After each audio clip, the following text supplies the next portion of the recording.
Durango musika aterpea gero eta gertuago dago.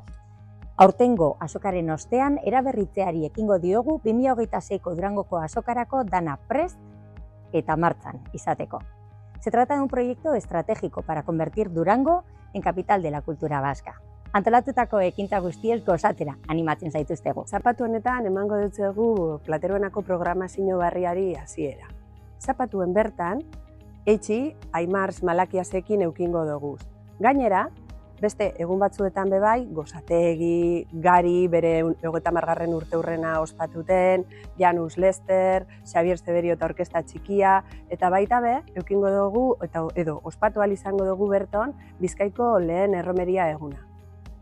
Ikusten dozuenez, gustu guztietako, adin guztietako, dana doan gozatzeko aukera eukingo dugu.